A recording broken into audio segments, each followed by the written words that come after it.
Bernard Stret a fait la promesse à son père de prendre soin de ses abeilles. Un serment qui s'accompagne d'un autre engagement fort, veiller sur son frère Philippe, handicapé de naissance.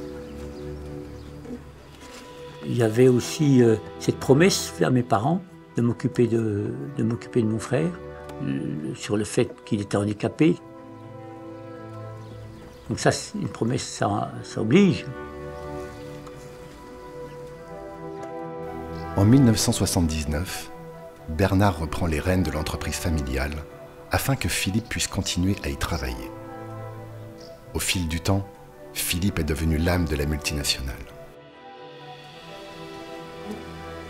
Lorsque Bernard passe le relais à son fils aîné pour diriger l'entreprise Delfingen en 2017, au même moment, Philippe disparaît, emporté par un cancer. Mais Philippe est parti en faisant un vœu qui va profondément bouleverser la vie de Bernard. Et puis quand il est sur le point de décéder, tu sais que tu as des sous, tu veux faire quoi de tes sous? Et là, instantané, il dit, je veux faire que tu fasses quelque chose pour les gens comme moi. Bernard va exaucer le vœu de Philippe en imaginant un écosystème inédit qui va revitaliser le territoire. Un lieu où des personnes en situation de handicap vont enfin pouvoir vivre dignement, sans préjugés.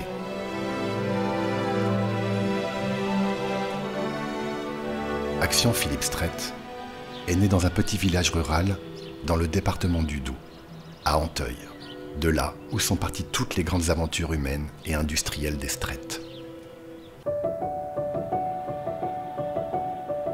L'argent de Philippe nous a servi à acheter le bâtiment. Ça nous a permis de créer l'association. Quand on a rejoint l'aventure, on savait qu'on allait créer quelque chose pour donner du travail à des personnes en situation de handicap. On est parti d'une feuille blanche, il fallait trouver des clients, il fallait trouver des collaborateurs, il fallait acheter du mobilier, il fallait acheter des PC. Les personnes en situation de handicap sont souvent victimes d'exclusion sur le marché de l'emploi.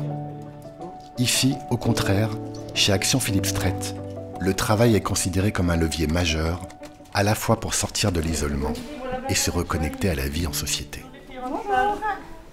Il y a beaucoup d'associations qui œuvrent dans le handicap, qui leur font faire des activités de sport, des activités de loisirs. Mais nous, la particularité, c'est la création d'emplois. Et on a commencé par cette case emploi parce que c'est essentiel pour nous, pour la reconstruction des personnes qui nous rejoignent. Bonne journée. La plupart des personnes qui rejoignent l'écosystème sont des rescapés de la vie, victimes de lourds traumatismes. J'ai fait 2 mois d'hôpital, 5 mois de centre de rééducation, où j'ai tout réappris. Donc par l'écriture, la mobilité, le sport. Malgré tout, on est là, on est debout, et le travail nous fait aussi avancer et nous donne une force et de se sentir utile, surtout. Il y a 10 ans, j'ai eu un accident de piscine, on va dire. J'ai touché le fond. J'ai été licencié parce que j'étais inapte, bien sûr. J'étais tétraplégique. D'accord. Le pommeau a été changé et ça compte, le problème persiste. Pendant 3 ans, j'ai réappris à marcher, à parler, à tenir des objets, à me laver. Et suite à mes accidents cérébraux, il fallait que je retrouve du travail et je venais d'être déclaré inapte en fait pour mon ancien travail, parce que je travaillais en crèche avec les petits-enfants. Oui. On s'adresse majoritairement à des personnes qui ont été cabossées par la vie, qui n'ont pas réussi à trouver de travail, qui ont un parcours de vie professionnel. Physiquement, ça ne se voit pas que je suis en situation de handicap. Et les gens me jugeaient, me regardaient de travers en pensant que je faisais exprès de ne pas retrouver au travail. À votre service, bonne fin de journée à vous, madame. Alors qu'ici, on est accepté comme on est, qu'on ait un handicap physique ou intérieur. On dit souvent que c'est une école, voilà, on a créé une grande école pour que les gens puissent se reconstruire, rebondir et ensuite trouver du travail ailleurs. Cette grande école qu'est l'association Action Philippe Stret accueille en son sein des entreprises adaptées. Parmi elles, l'entreprise VIP et Philippe, qui est un centre de relations clients proposant des métiers de prestation de services. C'est de 8h jusqu'à 12h30. C'est un créneau horaire qu'on vous donne, monsieur. C'est pas à 8h30. Toujours en gardant ce modèle, c'est-à-dire qu'on est une entreprise adaptée avec minimum 55% de personnes en situation de handicap. Et nous, on souhaite maintenir oscillait toujours entre les 70-75%. La deuxième entreprise adaptée, Lisse des mains autrement, est un atelier de maroquinerie. Cette activité plus manuelle accueille des personnes ayant différents types de handicap et dont le savoir-faire répond aux exigences du marché du luxe. Tous les gens qui candidatent ne sont pas retenus, c'est parce qu'on a une RQTH, donc une reconnaissance de qualité de travailleur handicapé qu'on intègre.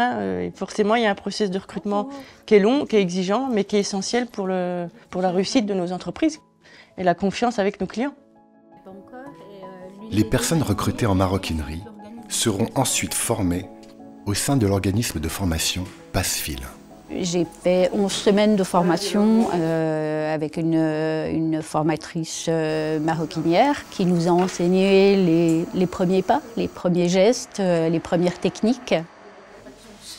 Je ne suis plus la même personne. J'étais quelqu'un de très introverti, timide, dépressive. Aujourd'hui, je me sens bien vraiment dans cette activité qui est manuelle, qui est minutieuse. Enfin, c'était fait pour moi.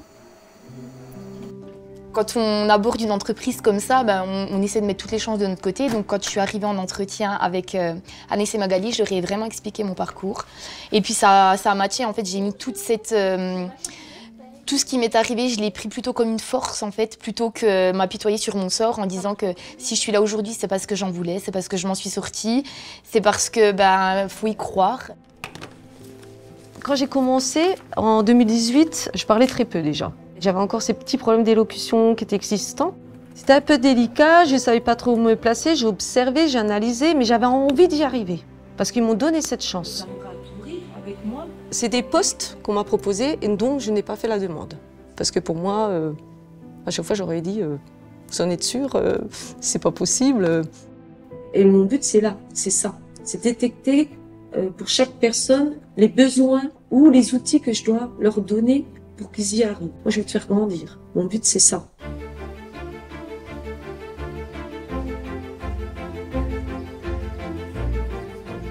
Qu'est-ce qui fait la force d'une entreprise? C'est quand les chefs d'entreprise veillent en permanence à ce que la confiance se construise.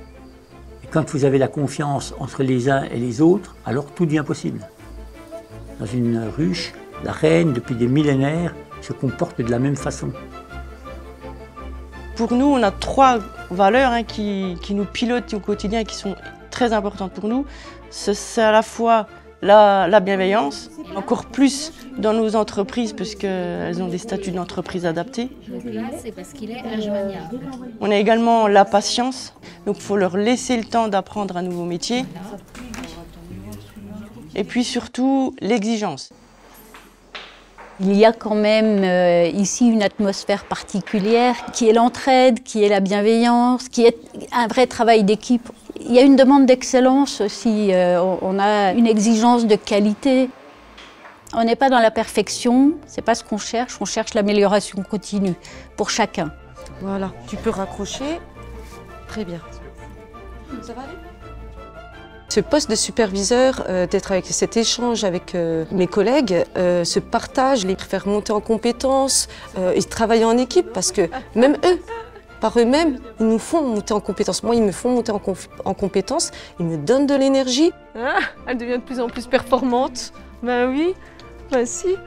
Chez Vipi Philippe, en fait, ils nous ouvrent les portes. Ils nous montrent qu'on peut y arriver, même si nous, on ne veut pas le voir, et ils vont faire le nécessaire. Et de ce fait, on se reconstruit automatiquement et tout ce qu'on pensait être impossible devient possible. Et puis Mégane a augmenté son temps de travail à 60%. Pour moi, c'était une vraie surprise quand je suis arrivé ici. Alors, je suis issu du milieu des centres d'appel. Collaborer pour nos clients avec des entreprises comme la nôtre, c'est plutôt une chance, c'est pas un risque. Elles vont bénéficier justement de personnes ultra motivées avec des taux d'absentéisme très faibles pour la profession, malgré le fait que les personnes soient en situation de handicap. Qui est plutôt bien, qui est en train de grossir. Je suis arrivé ici, il y avait une dizaine de collaborateurs, aujourd'hui c'est plutôt 80. On servait un seul client, aujourd'hui c'est une quinzaine. Pour assurer cette attractivité, Action Philippe Strait a su adapter son outil de travail à la situation particulière des personnes en situation de handicap. Au fur et à mesure qu'ils arrivaient, on se rendait compte qu'ils avaient des besoins Certaines personnes souhaitaient nous rejoindre, mais elles avaient des problèmes de garde pour leurs enfants. Donc on a accueilli une crèche. Ensuite, on avait des personnes qui avaient des difficultés pour se rendre jusqu'à Anteuil, des problèmes de mobilité. Donc on a mis en place un service de transport. D'autres ne savaient pas très bien où loger pour venir nous rejoindre rapidement. Eh bien, on s'est dit, on va louer des logements et on va leur mettre à disposition. Mais surtout, la grande valeur ajoutée proposée par l'association, c'est le centre médico-sportif. Un service de soins complet a été imaginé pour accompagner les personnes dans la reprise de leur activité professionnelle.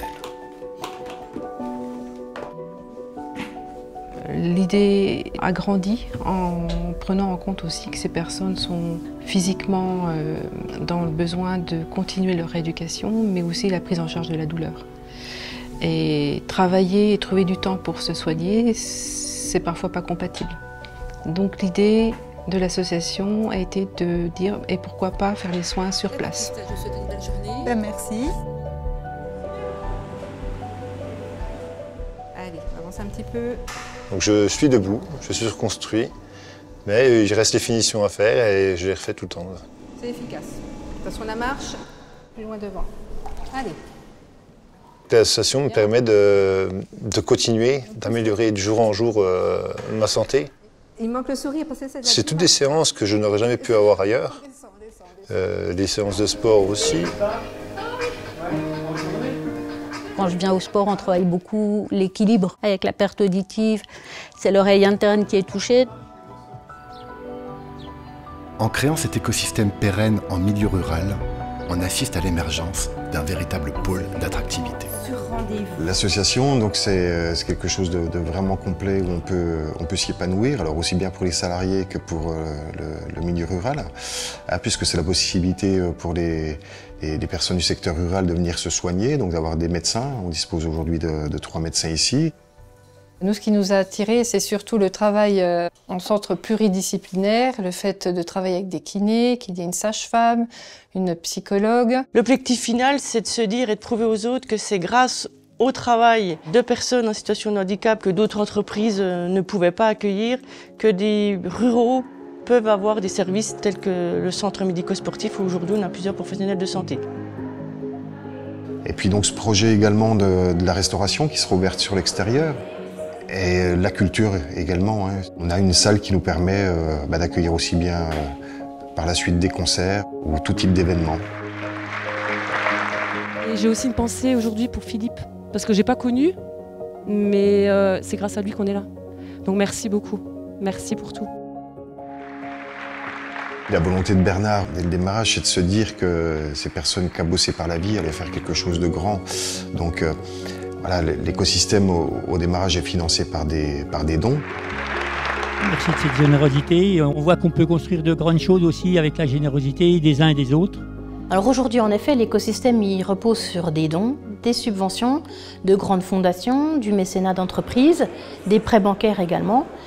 L'objectif, c'est qu'à terme, nos entreprises adaptées, comme toute entreprise, dégagent du bénéfice et que ce bénéfice remonte sous forme de dividendes dans les caisses de l'association pour lui permettre de financer ses frais de fonctionnement. En fait, ça sera le travail des personnes en situation de handicap au sein de nos entreprises qui va permettre de faire vivre l'association et de revitaliser le territoire.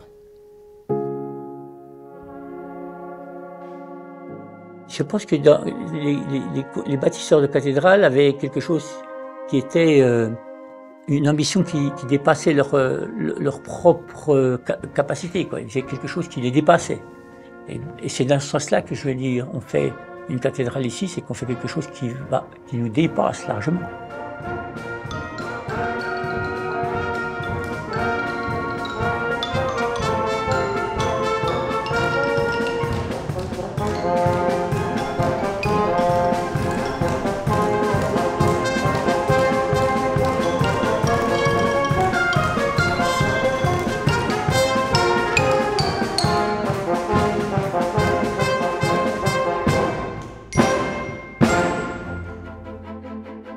C'est vrai que je pense que sans Philippe, sincèrement, je pense que je ne serais jamais devenu un chef d'entreprise.